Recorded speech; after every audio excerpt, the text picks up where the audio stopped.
मैं डॉक्टर मनीषा शर्मा आप सभी का हृदय से स्वागत करती हूँ। आज की इस वीडियो में मैं आपको वो रहस्य बताऊंगी जो भगवान विष्णु ने नारद जी को सुनाया था। वो रहस्य क्या था? वो रहस्य पीपल को एक बार जल चढ़ाने से क्या होता है, इससे संबंधित है। तो चलिए अपने इष्ट देव को प्रणाम करते हुए आज की रोचक कथा का शुभारंभ करते हैं।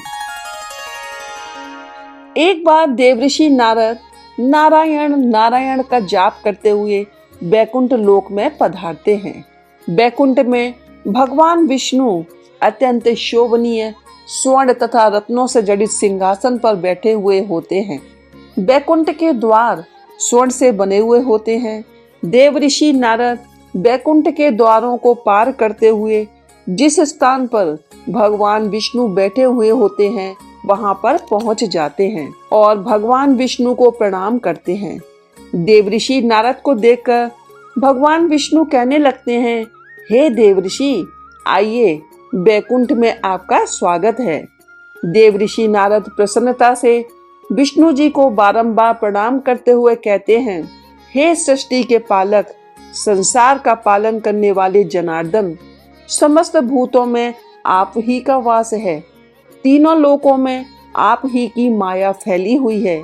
आपके चरणों में कोटि कोटि नमन। विष्णु जी मुस्कुराते हुए कहते हैं, हे देवऋषि, आज आप दुविधा में दिखाई पड़ रहे हैं। अवश्य ही आज आपके मन में कोई शंका उत्पन्न हो रही है। अवश्य ही आज आप कोई समाचार लेके आए हैं। देवऋषि नारद कहते हैं, हे प्रभु, आप तो सर्वज्ञाता हैं। तीनों लोकों में निवास करने वाले सभी प्राणियों में आप ही का वास है। आपसे कुछ भी छिपा हुआ नहीं है। प्रभु, आज मैं बैकुंठ किस कारण से आया हूँ, आप भली भांति जानते हैं। भगवान विष्णु बोले, हे देवऋषि, मैं जानता हूँ कि आप चिंता में क्यों हैं और आपकी इस चिंता को मैं समझता भी हूँ। आज आप जिस चिंता को दूर करने के लिए आए हैं वे समस्त मानव जाति के कल्याण के लिए है। अतः आप निसंकोच होकर पूछिए। तब देवऋषि नारद कहते हैं, हे प्रभु, आज मैंने कुछ मनुष्यों को पीपल का वृक्ष काटते हुए देखा। वह वृक्ष बहुत पीड़ा में था। हे प्रभु, पीपल में तो आप ही का वास है। आपने स्वयं कहा है कि वृक्षों में मैं अश्वत्थ हूँ। तो फिर मनुष्य ऐसा पाप क्यों करते हैं? मैं ये भी जानना चाहता हूँ कि पीपल को जल देने से मनुष्य को कौन सा फल मिलता है। पीपल को जल कब देना चाहिए, किस दिन इसकी पूजा करनी चाहिए? भगवान विष्णु बोले, हे देवऋषि, आप सत्य ही कहते हैं। वृक्षों में मैं पीपल हूँ। पीपल के वृक्ष में मेरा ही वास है। पीपल के महत्व के बारे में बताने से पूर्व मैं आपको एक प्राचीन कथा सुनाता हूँ। इस कथा के माध्यम से आपको सारे प्रश्नों के उत्तर मिल जाएंगे। जो मनुष्य इस कथा को एक बार सुन लेता है उसके सारे पाप नष्ट हो जाते हैं। जो इसे बारंबार सुनता है उसके सभी दुख दूर होते हैं और उसे धन धान्य की प्राप्ति होती है। पीपल के महात्म्य का जो भी प्रचार करता है उससे विष्णु लोक की प्राप्ति होती है। देवऋषि कहते हैं, हे प्रभु, इस कथा को सुनने की मेरी तीव्र इच्छा हो रही है। आप इस कथा को मुझसे शीघ्र कहें।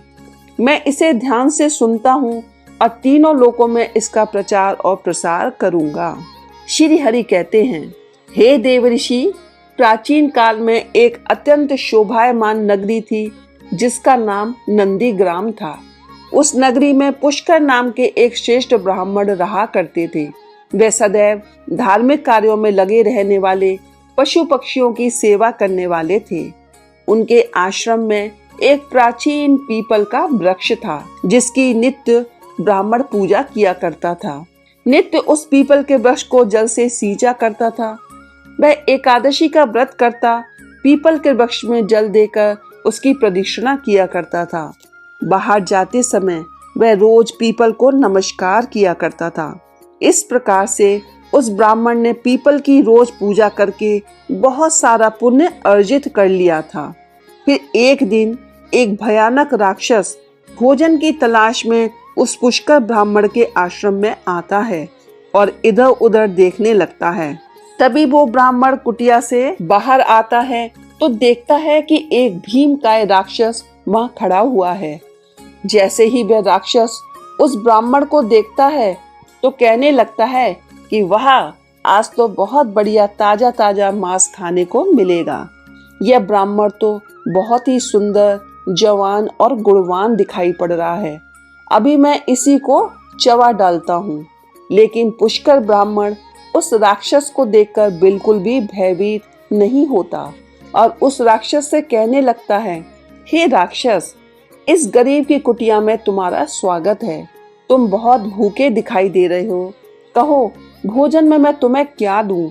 ब्राह्मण के ऐसे वचनों को सुनकर राक्षस बहुत आश्चर्यचकित होता है और सोचने लगता है कि ये ब्राह्मण तो मुझसे जरा भी भयभीत नहीं हुआ, अवश्य ही कोई बड़ा तपस्वी दिखाई पड़ रहा है। तब राक्षस बोला, हे महात्मा, आप कौन हैं और आप इस वन में क्यों रह रहे हैं? मुझे देखकर आपको जरा सा भी डर नहीं लग रहा? तब वो ब्राह्मण कहते हैं, हे राक्षस, मैं भगवान विष्णु का भक्त हूँ। मुझे इस संसार में किसी भी चीज का कोई भय नहीं है। इसलिए तुम बताओ, तुम्हें क्या चाहिए? तुम्हारी जो भी इच्छा हो वो पूरी की जाएगी। आओ, इस वृक्ष के नीचे आसन ग्रहण करो। जैसे ही वो राक्षस उस पीपल वृक्ष के नीचे चला जाता है तो उसका शरीर जलने लगता है और तुरंत ही उसकी मृत्यु हो जाती है। उस राक्षस के शरीर से एक दिव्य मनुष्य प्रकट होता है। उस मनुष्य को राक्षस की योनि से मुक्ति मिलती है। वह मनुष्य बड़ा ही प्रसन्न होता है और उस ब्राह्मण से कहने लगता है, हे ब्राह्मण देवता, ये कैसा चमत्कार है? ये कौन सा वृक्ष है जिसके नीचे ठहरते ही मुझे मुक्ति मिल गई? तब वह ब्राह्मण कहता है, हे महात्मा, ये पीपल का वृक्ष है। ये साक्षात भगवान विष्णु का ही रूप है। ये सभी पापों का नाश करने वाला है। इस वृक्ष के समीप आने से तुम्हारे सभी पाप नष्ट हो गए हैं। तब वो दिव्य मनुष्य स्वर्ग की ओर जाने लगता है। फिर एक दिन यमराज अपने दूतों को बुलाते हैं और कहते हैं, हे दूत, तुम जाओ और नंदीग्राम में निवास करने वाले पुष्कर नाम के ब्राह्मण को पकड़कर यहाँ पर लेकर आओ। यमराज का आदेश पाकर वे दूत यमलोक से धरती पर आते हैं और उस ब्राह्मण को जीवित ही पकड़कर यमलोक ले जाने लगते हैं। रास्ते में महात्मा पुष्कर उन दूतों से कहने लगते हैं, हे दूतों, तुम क्या कर रहे हो? मेरी तो मृत्यु भी नहीं हुई है और तुम लोग मुझे पकड़कर यमलोक क्यों ले जा रहे हो? तब दूत कहने लगते हैं, हे ब्राह्मण, तू चुपचाप हमारे साथ चल। यमराज ने हमें ऐसा आदेश दिया है। पता नहीं तूने ऐसा कौन सा भयंकर अपराध किया है, हम भी जानना चाहते हैं। तब वो ब्राह्मण शांत रहकर उन यमदूतों के साथ यमलोक जाने लगता है। यम के दूतों को भी बड़ा आश्चर्य होता है। ये ब्राह्मण ना तो विलाप कर रहा है, ना ही दुखी हो रहा है। हम जिन प्राणियों को उठाकर लाते हैं वो तो जोर जोर से विलाप करते हैं। फिर वे यमदूत उस ब्राह्मण को लेकर यमराज के पास पहुंचते हैं। जैसे ही वो यमराज उस ब्राह्मण को देखते हैं तो भयभीत हो जाते हैं और उन दूतों से कहने लगते हैं, अरे दूतों, तुमने ये क्या किया? तुम किसे उठाकर लाए हो? मैंने तुम्हें दूसरे पुष्कर नाम के व्यक्ति को लाने के लिए कहा था, जिसकी मृत्यु हो चुकी है। तुमने बड़ी भूल की है जो इस महात्मा को उठाकर यमलोक लेकर आ गए। इनका स्थान यहाँ पर नहीं है। भगवान विष्णु की भक्ति करने वाले, नित्य पीपल की पूजा करने वाले इन महात्मा को इनकी इच्छा के बिना यहाँ पर उठाकर लाना घोर पाप है। तब यम के दूत कहते हैं, हे धर्मराज, हमें क्षमा करें, हमसे बड़ी भूल हुई है। फिर वे यमदूत ब्राह्मण से क्षमा मांगते हैं और वो ब्राह्मण भी इन्हें क्षमा कर देता है। यमराज उन ब्राह्मण से कहते हैं, हे ब्राह्मण देवता, आपकी पत्नी तथा पुत्र आदि बहुत दुखी होकर, व्याकुल होकर रो रहे हैं। कृपया आप अपने घर वापस चले जाइए। अपने दूतों की भूल के लिए मैं आपसे क्षमा मांगता हूँ। कृपया आप अपने घर लौट जाएं। तब वो ब्राह्मण कहता है, हे धर्मराज, आपको प्रणाम है। इन दूतों से जो भूल हुई है उसके लिए तो मैं इनका आभारी हूँ। मुझे जीवित रहते हुए आपके दर्शन करने का सौभाग्य प्राप्त हुआ है। ऐसा सौभाग्य किसे प्राप्त होता है? हे धर्मराज, मेरी आपसे एक विनती है। मैं संपूर्ण नरकों का दर्शन करना चाहता हूँ, जहाँ पर पापी मनुष्यों को कष्ट भोगने पड़ते हैं। ब्राह्मण की बात सुनकर यमराज प्रसन्न हो जाते हैं और कहते हैं, हे ब्राह्मण देवता, ठीक है, यदि आपकी यही इच्छा है तो मैं आपकी इस इच्छा को अवश्य पूरी करूंगा। फिर यमराज पुष्कर को समस्त नरकों का दर्शन कराने के लिए ले जाते हैं। उसने देखा कि पापी जीव नरक में पड़कर कष्ट भोग रहे हैं। कोई शूली पर चढ़े हैं, कहीं को हिंसक पशु खा रहे हैं, कोई तपी हुई बालू पर चल रहे हैं और विलाप कर रहे हैं। कुछ पापियों को कीड़े खा रहे हैं, कुछ को उबलते हुए तेल के घड़े में पकाया जा रहा है। कुछ पापियों को यम के दूत भयंकर पीड़ा दे रहे हैं, कुछ अति शीत नरक में पीड़ा सहन कर रहे हैं, कुछ भयंकर अग्नि में गिरकर जोर जोर से विलाप कर रहे हैं। उन आत्माओं को दुख और पीड़ा भोगते हुए देखकर उस पुष्कर ब्राह्मण को बहुत दुख हुआ। वो उन कष्ट भोग रहे प्राणियों को देखकर कहने लगा, क्या आप लोगों ने पृथ्वी पर रहकर कोई पुण्य का कार्य नहीं किया, सो आपको यहाँ पर इतने कष्ट भोगने पड़ रहे हैं। यातना भोगने वाले उन प्राणियों ने कहा, हे विप्रवर, हम पापियों ने पृथ्वी पर कोई पुण्य कर्म नहीं किया था, इसी कारण से नरक में गिरकर सजा भुगत रहे हैं। दूसरों के घरों में चोरी की है, निष्पाप पशुओं की हत्या की है, अतिथियों का अनादर किया है, व्यभिचार किया है। इन्हीं दुष्कर्मों की वजह से नरक की अग्नि में दग्ध हो रहे हैं।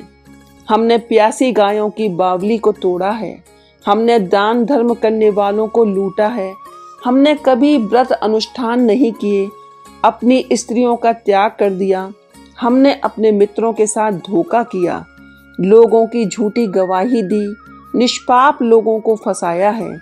इसी कारण नरक की सजा भुगत रहे हैं। फिर उस ब्राह्मण ने कहा, क्या कभी आप लोगों ने भगवान विष्णु का पूजन नहीं किया? इसी कारण से आप लोगों की ऐसी भयानक दशा हो गई है। जो मनुष्य पृथ्वी लोक पर रहकर भगवान विष्णु का पूजन करता है, ऐसी दुर्गति उसकी कभी नहीं होती है, उसे मोक्ष मिल जाता है। आपने कभी भगवान विष्णु के चरणों में मस्तक नहीं झुकाया है, इसी से आपको नरक की प्राप्ति हुई है। आपने कभी पीपल को जल नहीं चढ़ाया, पीपल को जल चढ़ाने से जन्मों जन्मों के पाप नष्ट होते हैं।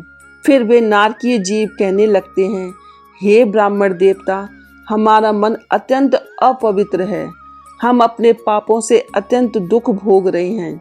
नरक की अग्नि से हमारा शरीर जल रहा था, लेकिन जो हवा आपके शरीर को छूकर हमारी ओर बह रही है, वो हवा हमें आनंद प्रदान कर रही है। नरक की अग्नि से हमें कष्ट नहीं हो रहा है। हे धर्मात्मा, कृपया आप कुछ देर यहीं पर ठहरिए, जिससे हमें कुछ समय के लिए सुख मिल सके। हे ब्राह्मण, आपके दर्शन करने से ही हमें संतोष हो रहा है, कृपया हम पापियों पर थोड़ी दया कीजिए।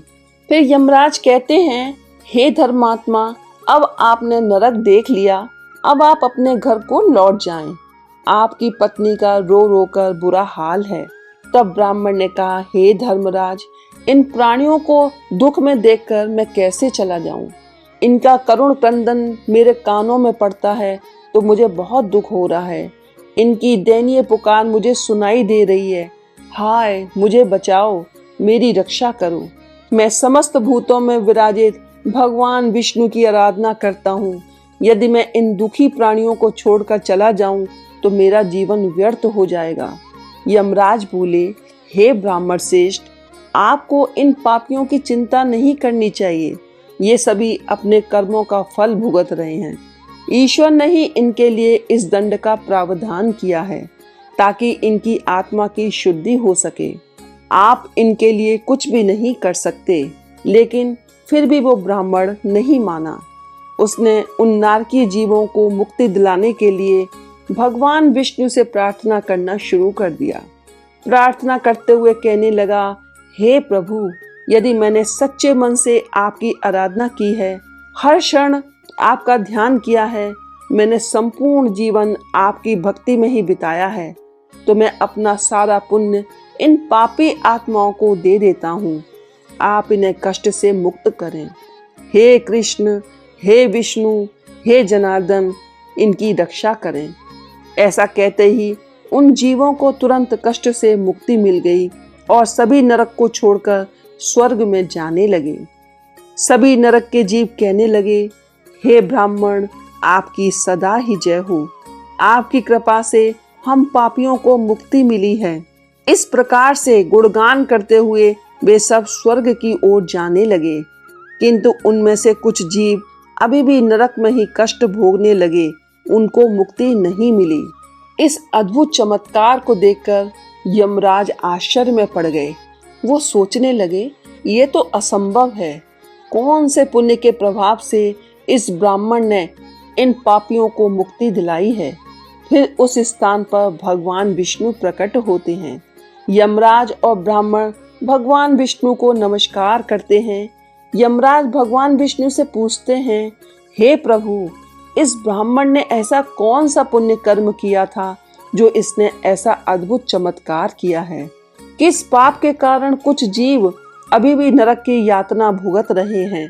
तब भगवान विष्णु कहते हैं, इस ब्राह्मण ने पीपल के वृक्ष को नित्य जल दिया, उस वृक्ष का पूजन किया है, इसी कारण यह इतना बड़ा पुण्यात्मा बन गया है। इसी कारण इसने इन जीवों को नरक से मुक्ति दिलाई है। जो अन्य जीव अभी भी कष्ट भोग रहे हैं, इन मनुष्यों ने अपने पूर्व जन्म में पीपल के वृक्ष को काटा है, तोड़ा है, इसलिए इनकी मुक्ति नहीं हो पाई। जो मनुष्य पीपल के वृक्ष को जल से सींचता है, वो कभी नरक में नहीं जाता है। उसके अंदर इतना सामर्थ्य आ जाता है कि वो अन्य पापियों के पापों को नष्ट कर देता है। उनके सानिध्य में आने वाले घोर पापी भी पाप से छुटकारा पा जाते हैं। इतना कहकर भगवान विष्णु अंतर्ध्यान हो जाते हैं। तब यमराज उस ब्राह्मण को वरदान देते हुए कहते हैं, हे ब्राह्मण देवता, आप धन्य हो। आप पृथ्वी पर सदा निवास करो। आपको मृत्यु से कोई भय नहीं होगा। जो मनुष्य आपके सानिध्य में रहेगा, उसे भी कभी नरक की प्राप्ति नहीं होगी, उसकी कभी अकाल मृत्यु नहीं होगी। इस प्रकार वरदान प्राप्त कर ब्राह्मण ने यमराज को नमस्कार किया और पृथ्वी पर आ गए। पहले की ही भांति भगवान विष्णु की पूजा और पीपल वृक्ष की पूजा करने लगे। भगवान विष्णु नारद से कहते हैं, हे नारद, मैंने पीपल को जल देने का महत्व तुम्हें सुना दिया। जो भी मनुष्य पुष्कर की इस कथा को सुनता है, उसके सभी पापों का नाश हो जाता है। पीपल के जल देने का अत्यंत महत्व है, तो अतः आप सभी भी पीपल के वृक्ष में जल दें। शनिवार को सरसों के तेल का दीपक अपने पितरों के नाम से पीपल की वृक्ष की जड़ में जरूर जलाएं। हर एकादशी पर पीपल वृक्ष की पूजा करें और परिक्रमा करें। बोलो भगवान विष्णु की जय हो। इस कथा को सुनने के लिए धन्यवाद। यदि आपको ये वीडियो पसंद आई हो तो इसे लाइक करें, शेयर करें, हमारे चैनल को सब्सक्राइब करें तथा बेल आइकन को प्रेस करें। हर हर महादेव, जय भोलेनाथ।